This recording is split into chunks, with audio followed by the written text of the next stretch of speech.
Hi hello ನಮಸ್ಕಾರ ಎಲ್ಲರೂ ಹೇಗಿದ್ದೀರಾ? ಐ ಹೋಪ್ ಚೆನ್ನಾಗಿದ್ದೀರಾ ಅಂತ ಭಾವಿಸ್ತಾ ಈ ವಿಡಿಯೋ ಮಾಡ್ತಾಯಿದ್ದೀನಿ. ಬನ್ನಿ, ಏನಪ್ಪ ಅಂತ ಇದ್ದೀರಾ, ನಿಮಗೆಲ್ಲ ತಮ್ಮನೇಲಿ ನೋಡಿ ಗೊತ್ತಾಗಿರಬೇಕು ಅನಿಸುತ್ತೆ. ಬನ್ನಿ, ಹೈಜೆನಿಕ್ಕಾಗಿ ಹೋಮ್ ಮೇಡಾಗಿ ನಾವು ಪಿಜ್ಜಾ ಮಾಡೋಣ. ಯಾರ್ಯಾರಿಗೆಲ್ಲ ಪಿಜ್ಜಾ ಇಷ್ಟ ಕಮೆಂಟ್ ಮಾಡಿ. ಯಾವ ಊರಿಂದ ನೋಡ್ತಾ ಇದ್ದೀರಾ ಕಮೆಂಟ್ ಮಾಡಿ. ಇವತ್ತು ಒಂದೇ ವಿಡಿಯೋದಲ್ಲಿ 3 ರೆಸಿಪಿ ತಂದಿದ್ದೀನಿ. ಏನಪ್ಪ ಅಂತೀರಾ? ಜಾಸ್ತಿ ಬೋರ್ ಮಾಡಲ್ಲ, ಜಾಸ್ತಿ ಎಳೆಯಲ್ಲ. ಏನಪ್ಪ ಅಂದರೆ home made pizza sauce, pizza base ಮತ್ತು ಪಿಜ್ಜಾ ಮಾಡೋಣ. ಶುರು ಮಾಡೋಣ ಬನ್ನಿ. ಎಲ್ರಿಗೂ ಇಷ್ಟ ಆಗುವಂಥದ್ದು ಪಿಜ್ಜಾ. ಯಾರಿಗೆಲ್ಲ ಇಷ್ಟ ಇಲ್ಲ ಹೇಳಿ? ಪ್ರತಿಯೊಬ್ಬರಿಗೂ ಇಷ್ಟ, ಅದರಲ್ಲೂ ಮಕ್ಳುಗಳಿಗೆ ತುಂಬ ಇಷ್ಟಪಟ್ಟು ತಿಂತಾರೆ. ಬನ್ನಿ, ನಾವು ಹೈಜಿನಿಕ್ಕಾಗಿ ಮನೇಲೇ ಮಾಡ್ಕೊಳ್ಳೋಣ. ಇಷ್ಟಪಟ್ಟು ಖುಷಿಯಿಂದ ತಿಂತಾರೆ. ಈಗ ನಾವು ಫಸ್ಟ್ ಮಾಡ್ಕೊಳ್ಳೋಣ ಪಿಜ್ಜಾ ಸಾಸ್.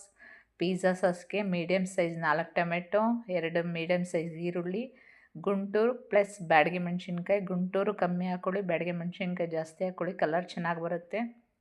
ಮತ್ತು 2 ಬೆಳ್ಳುಳ್ಳಿ, ಅರ್ಧ ಇಂಚು ಶುಂಠಿ, 1 ಗ್ರೀನ್ ಕ್ಯಾಪ್ಸಿಕಮ್, 50 ಗ್ರಾಮಷ್ಟು ಕ್ಯಾಶ್ಯೂನಟ್. ಇಷ್ಟನ್ನೆಲ್ಲ ಒಂದು ಬೌಲಷ್ಟು ನೀರು ಹಾಕ್ಕೊಂಡು 2 ವಿಶಿಲ್ ಕೂಗಿಸ್ಕೊಂಡು ತಣ್ಣಗಾಗಿರೋ ಅಂಥದ್ದನ್ನ ಟೊಮೆಟೊ ಸಿಪ್ಪೆ ತೆಗೆದು ಮಿಕ್ಸಿಲಿ ನೈಸ್ ಪೇಸ್ಟ್ ಮಾಡಿಕೊಂಡು ರುಬ್ಕೊಳ್ಳಿ.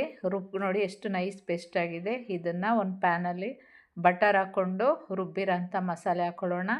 ರುಬ್ಬಿರೋ ಮಸಾಲೆ ಸ್ವಲ್ಪ ಬಿಸಿ ಆಗ್ತಿದ್ದಂತೆ ಮತ್ತೆ ಇನ್ನು ಸ್ವಲ್ಪ ಬಟರ್ ಹಾಕ್ಕೊಂಡು ಮಿಕ್ಸ್ ಮಾಡ್ಕೊಳ್ಳೋಣ. ಆವಾಗ ಹಾಕ್ಕೊಂಡಿದ್ದು ಅರ್ಧ ಭಾಗ, ಈಗ ಫುಲ್ ಭಾಗ ಹಾಕ್ಕೊಳ್ಳೋಣ. ಇನ್ನು ಸ್ವಲ್ಪ ಉಳಿದಿದೆಯಲ್ಲ ಆ ಬಟರ್ ಹಾಕ್ಕೊಂಡು ಅದಕ್ಕೆ ಚಿಲ್ಲಿ ಫ್ಲೇಕ್ಸ್ ಮತ್ತು ಆರಿಗ್ಯಾನೋ, ಶುಗರ್, ಸಾಲ್ಟ್, ಟೊಮೆಟೊ ಕೆಚಪ್ ಇಷ್ಟನ್ನು ಹಾಕ್ಕೊಂಡು ಮಿಕ್ಸ್ ಮಾಡ್ಕೋಬೇಕಾಗತ್ತೆ. ಚೆನ್ನಾಗಿ ಅರೋಮಾ ಆರಿಗ್ಯಾನೋ ಹಾಕ್ಕೊಳ್ಳೋದು ಫ್ಲೇವರು ತುಂಬ ಚೆನ್ನಾಗಿರುತ್ತೆ. ಆರಿಗ್ಯಾನೋ ಹಾಕ್ಕೊಳ್ಳೋದ್ರಿಂದ ಟೊಮೆಟೊ ಕೆಚಪ್ ಹಾಕ್ಕೊಂಡ್ರೆ ಟೇಸ್ಟ್ ಇನ್ನೂ ಚೆನ್ನಾಗಿರುತ್ತೆ. ಅದಕ್ಕೋಸ್ಕರ ಎಲ್ಲವನ್ನು ಹಾಕ್ಕೊಂಡು ಮಿಕ್ಸ್ ಮಾಡಿಕೊಂಡ್ರೆ ಚೆನ್ನಾಗಿ ಬೆಂದಿರುತ್ತೆ. ಇದನ್ನೊಂದು ಪಾತ್ರೆಗೆ ಎತ್ತಿಟ್ಕೊಳ್ಳೋಣ. ಈಗ ಸಣ್ಣ ಕ್ಯೂಬ್ಗಳಾಗಿ ಪನ್ನೀರನ್ನ ರೆಡಿ ಮಾಡ್ಕೊಳ್ಳೋಣ. ಪನ್ನೀರು ಇದ್ರ ಮೇಲೆ ಪಿಜ್ಜಾ ಮೇಲೆ ಹಾಕ್ಕೋಬೇಕಲ್ಲ, ಅದಕ್ಕೋಸ್ಕರ ಸಣ್ಣ ಕ್ಯೂಬ್ ಮಾಡ್ಕೊಳ್ಳೋಣ. ಅದನ್ನು ಮ್ಯಾರಿನೇಟ್ ಮಾಡ್ಕೋಬೇಕು ಪನ್ನೀರನ್ನ. ಅದಕ್ಕೆ 2 ಸ್ಪೂನು ಮೊಸರು, ಅರ್ಧ ಸ್ಪೂನು ಪೆಪ್ಪರ್ ಪೌಡರ್, ಅರ್ಧ spoon chilli powder, 1 spoon tomato ketchup, ಅರ್ಧ ಸ್ಪೂನು ರುಚಿಗೆ ತಕ್ಕಷ್ಟು ಉಪ್ಪು ಮತ್ತು ವಿನಿಗರ್ ಇಷ್ಟನ್ನು ಹಾಕ್ಕೊಂಡು ಮಿಕ್ಸ್ ಮಾಡ್ಕೊಳ್ಳೋಣ. ಮಿಕ್ಸ್ ಮಾಡಿಕೊಂಡು ಇದಕ್ಕೆ ಪನ್ನೀರ್ ಕ್ಯೂಬ್ ಹಾಕ್ಕೊಂಡು ಮಿಕ್ಸ್ ಮಾಡಿಕೊಂಡ್ರೆ ಅದು ಮ್ಯಾರಿನೇಟ್ ಆಗುತ್ತೆ. ಒಂದು 10 ನಿಮಿಷ ಇಡೋಣ ಸೈಡಿಗೆ. ಈಗ ಪನ್ನೀರ್ ಪಿಜ್ಜಾ ಮೇಲೆ ಹಾಕ್ಕೊಳ್ಳೋದಕ್ಕೆ ಇದು capsicum, red capsicum, yellow capsicum, green capsicum, tomato ಮತ್ತು ಆನಿಯನ್ ಎಲ್ಲವನ್ನು ಸ್ಲೈಸ್ ಮಾಡಿಟ್ಕೊಳ್ಳೋಣ. ಈಗ ಪ್ಯಾನಲ್ಲಿ ನಾವು ಸಾಸ್ ಮಾಡ್ಕೊಂಡಿದ್ವಲ್ಲ, ಅದೇ ಸಾಸ್ ಪ್ಯಾನ್ಗೆ ಬಟರ್ ಹಾಕ್ಕೊಂಡು ಪನ್ನೀರ್ ಮತ್ತು ಮಶ್ರೂಮ್ನು ಅದೇ ಥರ ಮ್ಯಾರಿನೇಟ್ ಮಾಡ್ಕೋಬೇಕು. ಇವೆರಡನ್ನೂ ಫ್ರೈ ಮಾಡ್ಕೊಂಡು ಬಟರ್ ಹಾಕ್ಕೊಂಡು ಫ್ರೈ ಮಾಡ್ಕೋಬೇಕು. ನೋಡಿ ಸಾಸ್ ಎಷ್ಟು ಚೆನ್ನಾಗಿ ಬಂದಿದೆ, ಕಲರ್ಫುಲ್ಲಾಗೂ ಇದೆ, ಕಣ್ಣಿಗೆ ನೋಡೋದಕ್ಕೂ ಆನಂದ. ಫಸ್ಟು ಕಣ್ಣಿಗೆ ತಾನೇ ಇಷ್ಟ ಆಗಬೇಕಾಗಿರೋದು. ನೋಡಿ ಅದೆಲ್ಲ ರೆಡಿಯಾಗಿದೆ. ಇವಾಗ ಬೇಸ್ ಮಾಡ್ಕೊಳ್ಳೋದಕ್ಕೆ ರೆಡಿ ಮಾಡ್ಕೊಳ್ಳೋಣ. ಇದು ಸಾಲ್ಟು ಮತ್ತು ಶುಗರು ಮತ್ತು ಈಸ್ಟು, ಉಗುರು ಬೆಚ್ಚಗಿನ ನೀರು ಬೇಕಾಗಿರೋಂಥದ್ದು. ಅರ್ಧ ಲೀಟ್ರಷ್ಟು ಉಗುರು ಬೆಚ್ಚಗಿನ ನೀರು ತೊಗೊಂಡು ಅದಕ್ಕೆ ಶುಗರ್ ಹಾಕ್ಕೊಂಡು ಈಸ್ಟ್ ಹಾಕ್ಕೋಬೇಕು. ಈಸ್ಟ್ ಹಾಕ್ಕೊಂಡು ಮಿಕ್ಸ್ ಮಾಡಿಕೊಂಡು ಎಲ್ಲವನ್ನು ಸಮ ಪ್ರಮಾಣದಲ್ಲಿ ಮಿಕ್ಸ್ ಮಾಡಿಕೊಂಡ್ರೆ ನೋಡಿ ಈ ಥರ ಆಗುತ್ತೆ. ಒಂದು 10 ನಿಮಿಷ ಬಿಟ್ಟರೆ ಆ ರೀತಿ ಆಗುತ್ತೆ. ಈಗ ಡ್ರೈ ಇಂಗ್ರೀಡಿಯೆಂಟ್ಸ್ ರೆಡಿ ಮಾಡ್ಕೊಳ್ಳೋಣ. ಡ್ರೈ ಇಂಗ್ರೀಡಿಯೆಂಟ್ಸು 1 kg ನೀವೆಷ್ಟು ಪ್ರಮಾಣದಲ್ಲಿ ಮಾಡ್ಕೋತೀರ ಅಷ್ಟು. ನಾವು ತೊಗೊಂಡಿರೋದು 1 kg ಮೈದಾ ಹಿಟ್ಟು, ರುಚಿಗೆ ತಕ್ಕಷ್ಟು ಉಪ್ಪು ಮತ್ತು ಆರಿಗ್ಯಾನೋ ಮತ್ತು milk powder, 2 packet milk powder ತೊಗೊಂಡಿದ್ದೀವಿ. ಎಲ್ಲವನ್ನು ಮಿಕ್ಸ್ ಮಾಡಿಕೊಂಡು ನೀಟಾಗಿ 1 ಸ್ಪೂನ್ ಅಥವಾ ಸೌಟು ತಗೊಂಡು ನೀಟಾಗಿ ಡ್ರೈ ಇಂಗ್ರೀಡಿಯೆಂಟ್ಸ್ ಎಲ್ಲ ನೀಟಾಗಿ ಮಿಕ್ಸ್ ಆಗಬೇಕು. ನಾವಿಲ್ಲಿ ಎಷ್ಟು ಚೆನ್ನಾಗಿ ಮಿಕ್ಸ್ ಮಾಡ್ಕೋತೀವೋ ಅಷ್ಟು ಚೆನ್ನಾಗಿ ಮಿಕ್ಸ್ ಮಾಡ್ಕೋಬೇಕು. ಮಾಡಿಕೊಂಡು ನೀವು ಕೈಯಲ್ಲೇ ಮಾಡ್ತೀನಿ ಅಂದರೆ ಕೈಯಲ್ಲಾದರೂ ಮಾಡ್ಕೊಳ್ಳಿ, ಬ್ಲೆಂಡರಲ್ಲಿ ಮಾಡ್ತೀನಿ ಅಂದರೆ ಬ್ಲೆಂಡರಲ್ಲಾದ್ರೂ ಮಾಡಿ. ಇದಕ್ಕೂ ಅದಕ್ಕೂ ಏನಪ್ಪ ವ್ಯತ್ಯಾಸ ಅಂತೀರ? ಯಾವುದೇ ರೀತಿ ವ್ಯತ್ಯಾಸ ಇಲ್ಲ. ಇದರಲ್ಲಿ 5-10 ನಿಮಿಷಕ್ಕೆಲ್ಲ ಆಗೋಗುತ್ತೆ, ಅದರಲ್ಲಿ 15-20 ನಿಮಿಷ ಆಗುತ್ತೆ, ಅಷ್ಟೇ ವ್ಯತ್ಯಾಸ. ಅಷ್ಟು ಬಿಟ್ಟರೆ ಇನ್ನೇನು ವ್ಯತ್ಯಾಸ ಇಲ್ಲ. ಈಗ ಈ ಡ್ರೈ ಇಂಗ್ರೀಡಿಯೆಂಟ್ಸ್ ಎಲ್ಲ ಹಾಕ್ಕೊಂಡು ಆವಾಗಲೇ ಈಸ್ಟು ಮತ್ತು ಶುಗರ್ ಹಾಕ್ಕೊಂಡಿದ್ವಲ್ಲ, ಆ ನೀರನ್ನ ಸ್ವಲ್ಪ ಒಂದೇ ಸರಿ ಹಾಕ್ಬಾರ್ದು, ಸ್ವಲ್ಪ ನೋಡ್ಕೊಂಡು ಹಾಕ್ಕೊಂಡು ಮಿಕ್ಸ್ ಮಾಡಿಕೊಂಡ್ರೆ ಹಿಟ್ಟು ರೆಡಿ ಆಗುತ್ತೆ. ನೋಡಿ ಹಿಟ್ಟು ರೆಡಿ ಆಯಿತು. ಅಲ್ಲಿಂದ ತಗೊಂಡಿರೋ ಹಿಟ್ಟನ್ನು ಈ ಥರ ಎಲ್ಲನೂ ಒಳಗೆ ತಳ್ಳಬೇಕು. ಒಳಗೆ ತಳ್ಳಿದ್ರೆ ಒಂದು ಶೇಪಲ್ಲಿ ಬರುತ್ತೆ ಅನ್ನೋದಕ್ಕೋಸ್ಕರ ಈ ಥರ ಒಳಗೆ ತಳ್ಳಿ ಚೆನ್ನಾಗಿ ನಾದಬೇಕು.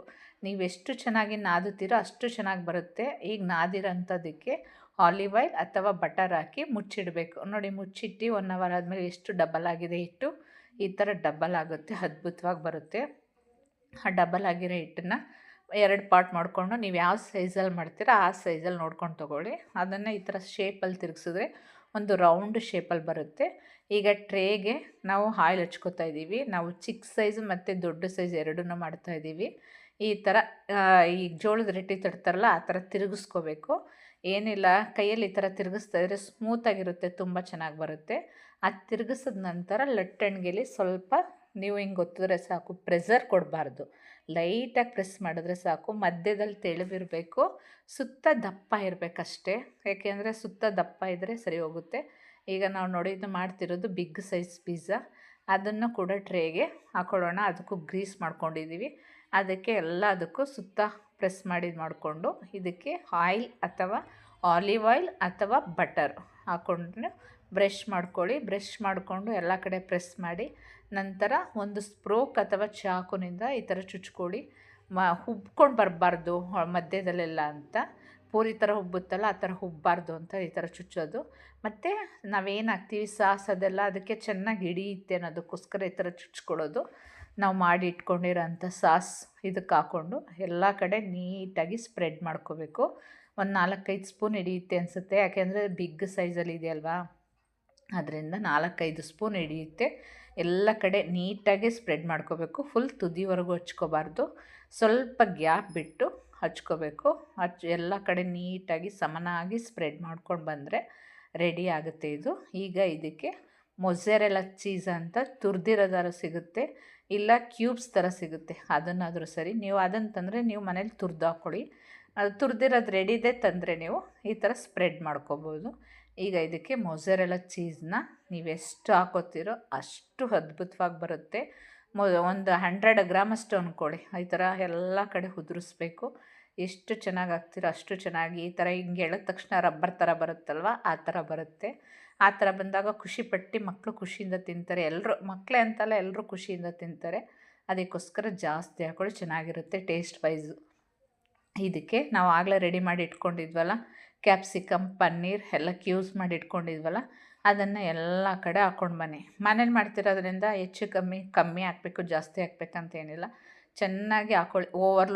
ಲೋಡೆಡ್ ಪಿಜ್ಜಾ ಅಂತಾರಲ್ವ ಆ ಥರ ಆಗುತ್ತೆ. ಎಲ್ಲ ಆನಿಯನ್ನು ಮತ್ತು ಪನ್ನೀರು, ಕ್ಯಾಪ್ಸಿಕಮ್ ಎಲ್ಲ ಥರನೂ ಇಲ್ಲಿಗೆ ಹಾಕ್ಕೊಂಡು ರೆಡಿ ಮಾಡ್ಕೊಳ್ಳಿ. ಈಗ ಇದಕ್ಕೆ ಸ್ವೀಟ್ ಕಾರ್ನ್ ಬರುತ್ತಲ್ಲ ಅದೊಂದು ಸ್ವಲ್ಪ ಮೇಲೆ ಹಾಕ್ಕೊಳ್ಳಿ. ಮೇಲೆ ಹಾಕ್ಕೊಂಡು ಮತ್ತು ಇದ್ರ ಮೇಲೆ ಮೊಝರೆಲ್ಲಾ ಚೀಸ್ ಬರುತ್ತಲ್ಲ ಅದನ್ನು ಮತ್ತೆ ಇನ್ನು ಸ್ವಲ್ಪ ಮೇಲೆ ಹಾಕಬೇಕಾಗತ್ತೆ. ಅದ್ರ ಜೊತೆಗೆ ಸ್ಲೈಸ್ ಬರುತ್ತೆ ನೋಡಿ, ಯಾವುದು ಚೀಸ್ ಸ್ಲೈಸ್ ಬರುತ್ತಲ್ಲ ಅದನ್ನು ಕೂಡ ಒಂದು ಸ್ಲೈಸ್ ತೊಗೊಂಡು ಸಣ್ಣ ಸಣ್ಣ ಪೀಸ್ ಮಾಡಿ ಉದುರಿಸ್ಬೇಕು. ಅದ್ರ ಮೇಲೆ ಆರಿಗ್ಯಾನೋ ಮತ್ತು ಚಿಲ್ಲಿ ಫ್ಲೇಕ್ಸ್ ಹಾಕಿಸಿ ಉದುರಿಸಿದ್ರೆ ಅರೋಮಾ ಸೂಪರಾಗಿ ಬರುತ್ತೆ. ಈಗ ಇದು ರೆಡಿಯಾಗಿದೆ. 10 ನಿಮಿಷ ಫ್ರೀ ಟೆಂಪ್ರೇಚರಲ್ಲಿ ಇಡಬೇಕಾಗತ್ತೆ. 10 ಮಿನಿಟ್ಸು ಹಾಗೆ ಬಿಸಿಯಾಗಿರಬೇಕು. ಪಾತ್ರೆಯಲ್ಲಿ ಮಾಡಿದ್ರು ಕೂಡ ನೀವು 10 ನಿಮಿಷ ಸಣ್ಣ ಊರಿಲಿ ಪಾತ್ರೆನ ಬಿಸಿ ಮಾಡಿಟ್ಕೊಂಡು 30ರಿಂದ 40 ನಿಮಿಷ ಪಾತ್ರೆಲಿ ಬೇಯಿಸ್ಕೊಳ್ಳಿ. ಓವನಲ್ಲಾದರೆ 21 ನಿಮಿಷ ಬೇಯಿಸ್ಕೊಂಡ್ರೆ ಪಿಜ್ಜಾ ರೆಡಿ. ಈ ವಿಡಿಯೋ ಇಷ್ಟ ಆದರೆ ಪ್ಲೀಸ್ ಲೈಕ್ ಮಾಡಿ, ಶೇರ್ ಮಾಡಿ, ಕಮೆಂಟ್ ಮಾಡಿ. ನಿಮ್ಮ ಮನೇಲಿ ಟ್ರೈ ಮಾಡಿ ಹೇಗೆ ಬಂತು ಅಂತ ಕಮೆಂಟ್ ಮಾಡಿ. ಆದಷ್ಟು ಈ ವಿಡಿಯೋನ ನಿಮ್ಮ ಫ್ರೆಂಡ್ಸ್ಗೆಲ್ಲ ಶೇರ್ ಮಾಡಿ. ನಿಮ್ಮ ಅಭಿಪ್ರಾಯನ ತಿಳಿಸಿ. ಯಾವ ವಿಡಿಯೋ ಬೇಕು ಅಂತ ಕಮೆಂಟ್ ಮುಖಾಂತರ ತಿಳಿಸಿ. Thank you for watching. ಹೋಗಿ ಬರಲಾ.